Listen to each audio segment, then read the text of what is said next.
De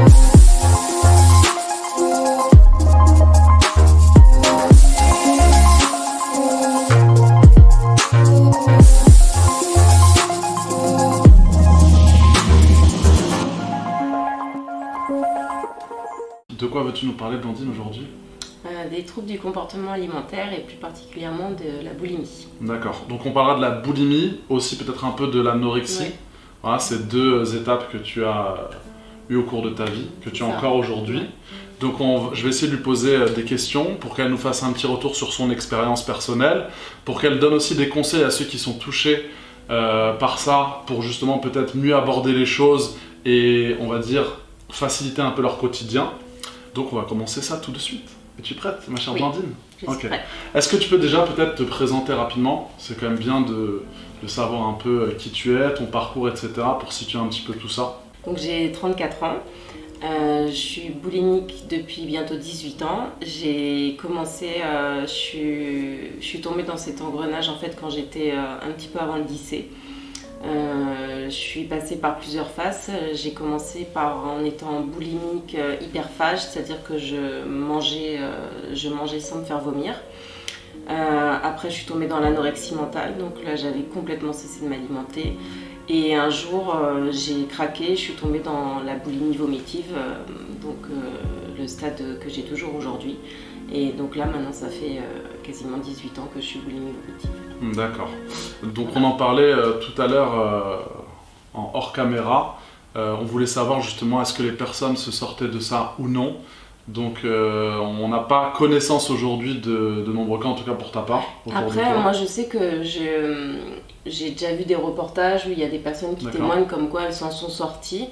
Moi, on m'a proposé plusieurs traitemements, que ce soit avec des antidépresseurs, avec divers cachets et tout. J'ai toujours refusé parce que je pense que... pour moi, je pense que c'est une maladie vraiment qui est dans la tête et que c'est pas avec des comprimés que... Ça va plus cacher la chose et te faire oublier la réalité que de vraiment guérir la pathologie. Surtout que les antidépresseurs, moi je connais plusieurs personnes autour de moi qui en ont pris et je vois pas en quoi ça peut soigner cette maladie-là, quoi. Donc c'est vraiment pas c'est vraiment pas quelque chose que j'ai eu envie d'essayer. Donc c'est vraiment un combat que je fais tous les jours contre moi-même, parce que ça reste quand même un combat contre soi. Mais voilà, c'est combat de la vie. Ok. J'essaierai d'inviter éventuellement, j'ai une jeune fille que j'ai coachée il y a très longtemps, qui était anorexique et qui en est sortie. D'ailleurs tu es aussi sortie d'anorexie, donc tu vas nous raconter ça. Et j'aimerais bien savoir du coup où elle en est aujourd'hui, parce que maintenant elle bosse avec son papa, elle a ouvert une salle de sport, donc ça a pas mal évolué pour elle. D'accord. Du coup Blandine, j'aimerais que tu nous dises déjà dans un premier temps, comment tu en es arrivée là? Qu'est-ce qui a fait que, comme tu me disais tout à l'heure, tu es passée au stade de l'anorexie déjà dans un premier temps? Alors moi, c'est beaucoup dû à mon passé. Il s'est passé des choses quand j'étais jeune qui ont beaucoup impacté ma vie actuelle. Au fur et à mesure des années, en fait, ces événements-là ont refait surface. Donc c'est quelque chose qui m'a traumatisée, mais donc du coup quand je suis tombée dans l'anorexie, c'était vraiment pour m'en échapper. Et il y a eu un choc, il y a eu le décès de mon père en fait qui a fait que j'ai eu un déclencheur. Donc j'ai cessé de m'alimenter pendant à peu près un an et demi. Donc tous les jours j'allais courir tous les matins avant d'aller au lycée, je me souviens, parce que ma mère elle habitait du côté de la Coulée Verte en fait, donc je partais tous les matins, j'allais courir 1 heure, après je revenais, après j'allais au lycée, le soir j'allais à la salle avec elle. C'est ce qu'on disait, il y a ce lien avec le sport qui est assez fort chez les anorexiques. Oui, tout à fait. Ce besoin de se dépenser toujours plus et de consommer toujours moins. C'est ça. C'est ça, c'est vraiment, c'était dans l'objectif vraiment de perdre les calories. Mais même en hiver, en fait, tu ouvres les fenêtres pour te faire grelotter parce que ça te fait perdre les calories. C'est vraiment... Tu cherches tout ce qui t'optimise en tout cas la perte de poids. Tout à fait. Et par exemple, au lieu de prendre l'ascenseur, tu vas monter les escaliers, t'es à fond, t'es vraiment à fond pour perdre du poids. Mais le pire, c'est que quand j'étais anorexique, plus je perdais de poids, moins je m'aimais. Parce que dans les fringues, moi après j'avais des fringues d'avant, donc quand je rentrais dans mes fringues, ça faisait pas beau, j'étais obligée de mettre des ceintures. C'était vraiment... c'est deux poids deux mesures parce que t'es là, tu veux perdre du poids et d'un autre côté, quand tu as réussi à perdre du poids, tu te trouves pas belle. Ouais, c'est un cercle vicieux, c'est sans fin. Tu perds et tu te plais plus et comme tu te plais plus, tu veux perdre et puis ça tourne en rond et tu trouves jamais d'échappatoire à ça finalement. Moi, la seule chose que j'aimais à cette époque-là, c'est qu'on voyait mes os ici, là, mes côtes. Et ça, je sais que c'était le seul truc que j'aimais. Et tant que j'avais ça, je me disais c'est bon. C'était ton repère. Ouais. D'accord. Et je vraiment me disais c'est bon. Ouais. Et est-ce que, c'est ce qu'on disait aussi tout à l'heure, est-ce que, bon après à l'époque c'était pas autant développé qu'aujourd'hui avec les réseaux sociaux, mais est-ce que les gens qui t'entouraient, est-ce que le regard des autres, est-ce que ce que tu voyais à la télé, les modèles ou autres, ça impactait davantage encore cet état d'esprit-là? Bien sûr, parce nous, à notre époque, t'avais les magazines publics, t'avais toutes les séries, t'avais même les top modèles. À l'époque, elles étaient toutes filiformes, il fallait qu'elles soient plus maigres chaque jour. C'était l'époque aussi où on parlait beaucoup des pro-ANA, des anorexiques qui étaient pro-ANA. Je me souviens dans le public, il y avait un article qui m'avait choquée, c'était sur une actrice parce qu'elle avait pris du poids, on l'avait pointé du doigt. Enfin, c'est des trucs. Et puis moi, toutes mes amies autour de moi étaient beaucoup plus minces que moi et j'avais l'impression d'être sans cesse comparée à elle parce qu'à l'époque du lycée, t'as envie d'avoir un copain, t'as envie de... Moi, j'avais pas tout ça. Et je me disais, c'est parce que je suis trop grosse. Moi, on m'a déjà quittée parce que j'étais trop grosse. Et donc, si tu veux, c'est des choses qui te marquent et tu te dis, bon, bah ok, bah tu as envie de devenir comme les autres, tu vois. Donc après, tu t'essayes de rentrer dans un moule et puis bah tu dérapes et puis tu tombes surtout à cet âge-là où tu es en pleine construction, tu sais pas encore totalement qui tu es, tu te cherches, etc. Et très vite, tu peux tomber dans des dérives. Est-ce que tu penses que c'est vraiment uniquement les traumas qui peuvent emmener à ce genre de comportement, ou par exemple des personnes qui vont commencer à tester des régimes, qui vont commencer à peut-être être un peu trop portées sur leur physique justement à cause de ces réseaux sociaux et d'autres, qui peuvent aussi déclencher ce genre de comportement anorexique par exemple? Alors moi, le fait d'avoir fait plusieurs séjours à l'hôpital, ça m'a fait connaître bien la maladie. Et en fait, tout ce qui est régime, les régimes où on te restreint certains aliments, où on te fait manger plus d'aliments que d'autres, en fait, déjà tous ces trucs-là, il faut les bannir. Moi, à l'hôpital, on m'a réappris à manger, c'est fait comme un bébé en fait, où je me souviens, quand je suis allée à l'hôpital, le premier repas que j'ai fait, je me suis retrouvée comme une conne parce que t'avais des pâtes, du pain, des légumes et de la viande. Et je me suis dit, mais déjà, je vais pas manger les pâtes et le pain. Et l'infirmière, elle me dit, mais si, Madame Torassini, vous allez la manger parce que c'est le repas normal avec les portions de base, mais c'est les portions adaptées à une femme en fait. La femme, il lui faut tant de calories par jour, donc vous avez, voilà, c'est ça. Et en fait, en étant à l'hôpital, en étant boulimique, je suis restée 3 semaines à l'hôpital parce que c'est un sevrage, vraiment, c'était pas comme pour les drogués, j'étais vraiment en sevrage alimentaire. Et en fait, je me suis retrouvée à manger mes petits plateaux tous les jours. Et finalement, j'ai découvert que même en mangeant des féculents à chaque repas, tu pouvais perdre du poids et stabiliser ton poids. Donc c'est vraiment, bien manger, ça veut pas forcément dire manger des feuilles de salade et vraiment, ça c'est vraiment important que les gens le sachent parce que c'est vrai que il y en a beaucoup qui font des régimes et qui tombent là-dedans. Et je rebondis sur ce que tu dis, c'est très intéressant parce que justement il y a pas mal de personnes que j'accompagne aussi qui vont penser au préalable que en réduisant leurs calories, en mangeant des hypocaloriques, elles vont justement perdre du poids, alors qu'au final le corps va s'adapter, le métabolisme va ralentir, ça va aussi emmener des carences et des dérèglements hormonaux. Et au final, si on a une adaptation qui est adaptée à notre activité physique, sportive, etc., on relance son métabolisme et justement dans ces cas-là on peut perdre le poids qui va être disgracieux, le poids qui va pas être nécessaire. Ok, c'est très intéressant, très enrichissant. Concernant l'anorexie, du coup, tu as gardé ça pendant combien de temps? Tu nous as dit pendant environ un an et demi. Après, moi, je suis vraiment passée de l'anorexie, je pourrais pas dire du jour au lendemain, mais presque. Après, je suis tombée dans la boulimie. Je saurais pas comment c'est arrivé. Je sais qu'un jour, un matin, je me suis levée, il fallait que je mange. Ma première crise, ça a été, je me souviens, toute ma vie, c'était chez ma mère. Et en fait, il fallait que je mange. Et il n'y avait rien dans le frigo. Donc j'ai pris des pâtes, j'ai commencé à les faire cuire, j'ai pris des choses qui étaient dans le congélateur, j'ai commencé à les mettre dans le four. Et en fait, pas eu cette patience d'attendre que ça soit cuit. D'accord. C'est-à-dire que ma première crise, par exemple, j'ai mangé des lasagnes qui étaient encore congelées. D'accord. Ah ouais, là, il n'y a plus de règles. Non, il faut consommer. Il faut manger. D'accord. Et ça a été vraiment pour moi, ça a été le début de la fin. Parce que chaque crise que je faisais, il me fallait cette dose de bouffe. Quand ma mère, je me souviens, le week-end, elle allait faire les courses. D'accord. Elle rentrait avec plein de gâteaux, elle faisait même les repas le samedi soir, mais dans la nuit, je me levais et je mangeais, quoi. Je ne pouvais pas me contrôler. Ouais, c'était complètement compulsif, quoi. Ça a été un carnage. Et après, au fur et à mesure, ça a commencé à prendre de l'ampleur. Donc là, j'ai pris du poids. D'accord.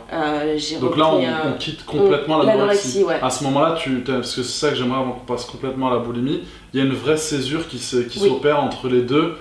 Presque naturellement en fait. Ouais, moi c'était vraiment du jour au lendemain. C'est comme si mon corps il avait dit tu m'as pas donné à manger pendant tant de temps et je vais me venger. Franchement ça a été vraiment. C'est intéressant ce que tu dis parce que peut-être que inconsciemment ou pas, je sais pas comment ça se produit, c'est peut-être ton corps qui t'a emmené vers cette direction-là, sans même que tu choisisses quoi que ce soit. Parce que peut-être qu'à un moment donné, il s'est dit je me suis usé pendant 1 an et demi dans cette direction-là, est-ce qu'il n'y a pas quelque chose d'autre? Et forcément, comme tu étais dans un extrême, tu es parti vers un autre extrême. Ouais, tu n'es pas resté dans le juste milieu. C'est ça. C'est un peu comme ça que tu l'as vécu, toi. Ouais. D'accord, ok. Et donc du coup, juste pour conclure un petit peu sur l'anorexie, est-ce que tu as des conseils à apporter aux gens qui vont regarder cette vidéo? Après on développera la boulimie bien sûr, sur peut-être les choses à éviter, les comportements à éviter, les relations à éviter. Je sais pas, est-ce que tu as des petits tips qui pourraient leur permettre, entre guillemets au moins, d'essayer de mieux vivre la chose, ou en tout cas d'alléger un peu ce comportement pour qu'il soit un petit peu moins omniprésent? Moi le seul conseil que je pourrais donner c'est on est tous sujets à s'autocritiquer sur son corps, à vouloir être plus ou moins, voilà.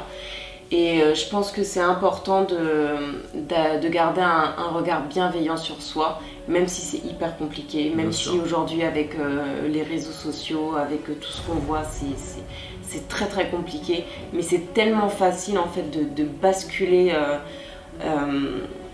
Ça peut toucher tout le monde. Ça peut toucher tout le monde. Moi j'ai vu à l'hôpital, il n'y avait pas que des filles, il y avait aussi des garçons. Il y a des garçons qui sont touchés.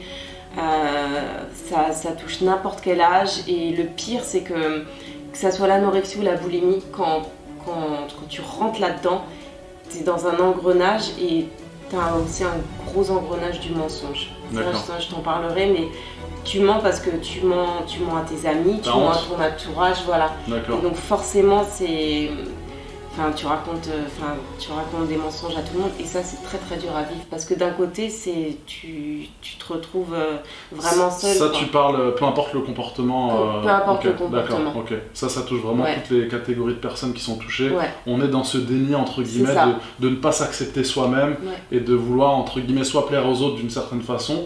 Et est-ce que finalement ce déni, parce que justement c'est la vidéo que j'ai tournée hier, je t'en parlais, est-ce que ce déni finalement il peut pas emmener la personne à croire en la fatalité et aussi peut-être qu'elle se poserait les questions en se disant finalement ça fait partie de moi, je suis comme ça, parce qu'on se définit aussi par son propre comportement, je suis anorexique, je suis boulimique, etc. Et du coup on lâche un peu le truc aussi en se disant je suis comme ça, de toute façon j'ai tout essayé, il n'y a pas d'autre issue. Alors moi il y a une amie il n'y a pas longtemps parce que du coup qui ont parlé de ça et elle m'a dit toi ton problème Blandine c'est qu'aujourd'hui tu te définis en étant boulimique. Alors que c'est un comportement, c'est pas toi. Voilà, c'est un comportement, c'est pas toi. T'es une personne à part entière, tu as ta vie, donc il faut pas que tu te définisses. Et c'est vrai que quand elle m'a dit ça, j'en ai pris conscience. Bon, après, il faut travailler la chose. Bien sûr. Mais elle a raison, il faut pas. Enfin voilà, c'est pas une fatalité. Je pense qu'il y a des maladies qui sont beaucoup plus. Enfin, je dis pas que c'est pas grave, parce qu'on peut mourir de l'anorexie, on peut mourir de la boulimie. Enfin, voilà. Mais il faut se dire qu'il y a tellement d'autres maladies aussi qui peuvent t'impacter, qui peuvent être, qui sont très très graves, que l'anorexie, ça reste. C'est horrible ce que je veux dire, c'est pas un choix, c'est pas un choix, mais on tombe quand même on tombe dedans, parce que d'un côté on a écouté, on a regardé, on a, tu vois, parce on que est sous influence, voilà, de toute façon. c'est ça. On est sous influence. On ne veut pas, ça peut être aussi des fois lié à l'éducation. Les parents vont nous dire t'es trop gros, t'es trop maigre, ils vont avoir un jugement sur nous, on veut leur plaire. Ouais. Ça peut être dans des relations aussi, ça peut être au travail. Enfin, comme tu dis, il y a différents facteurs. La télé, tous ces modèles, tout ce qui est vendu comme des choses parfaites, on veut leur ressembler et c'est à ce moment-là où on peut tomber dedans. Et forcément, comme tu le disais, s'il y a un facteur déclencheur, un trauma à un moment donné ou d'autres circonstances, bah forcément on va avoir moins les armes pour se dire non. Et puis finalement, je pense qu'en plus, quand on tombe là-dedans, on n'est pas conscient qu'on est dedans. Je pense que sinon très vite on ferait demi-tour, ou très vite toi tu t'es dit ah là je suis anorexique, ou t'as mis le temps avant de te dire ah là il y a un comportement qui est... Parce que ça aussi c'est intéressant. Alors moi quand je suis tombée dans l'anorexie, sincèrement j'étais contente parce que je maigrissais. Ok. Donc Mais est-ce que tu t'es dit je suis anorexique au début quand tu maigrisais? Ou tu dis non, j'ai trouvé un moyen de... Ouais, j'ai trouvé un moyen de maigrir. Ok. C'est quand je suis devenue boulimique que là je me suis dit putain merde, il se passe quelque chose. Mais l'anorexie, non. D'accord, donc c'est même pas pendant ta phase anorexique que tu te dis que t'es anorexique, c'est quand t'es devenue boulimique que t'as pris conscience que t'étais anorexique. Ouais.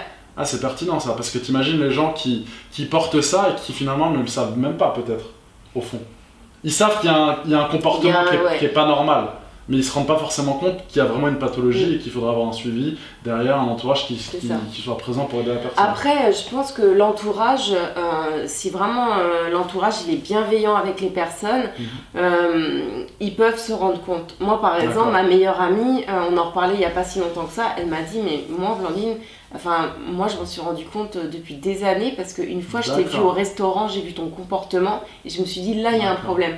Par exemple, une personne qui mange pas, moi je vois, j'ai une collègue de travail à moi qui mange pas, je sais très bien qu'elle est anorexique. Et donc c'est nous, après à nous, quand on est au courant de se dire il faut être bienveillant avec la personne, il faut essayer de lui parler, enfin c'est... Après c'est délicat. Ça c'est un message important, donc signaler entre guillemets, après c'est peut-être pas évident d'aller voir une personne, de lui dire ça, mais si vous voyez des personnes qui ont des comportements liés à la nourriture ou autres, ou qui partent précipitamment aux toilettes, ce genre de choses, peut-être essayer de leur parler, de discuter avec elles, essayer de voir s'il n'y a pas possibilité de l'entourer, parce que des fois il y a aussi des personnes qui sont seules, et puis qui n'ont pas d'entourage, et qui ne savent pas forcément comment faire. Non, c'est clair. D'accord. Et du coup, nous allons continuer avec la suite de l'histoire. Je pense qu'on fera la vidéo en 2 parties, peut-être même. Donc du coup, tu quittes l'anorexie, et tu arrives dans la seconde phase. Donc après j'ai fait la seconde phase, j'étais boulimique mais hyperphage. Donc c'est-à-dire très spécifique. Oui,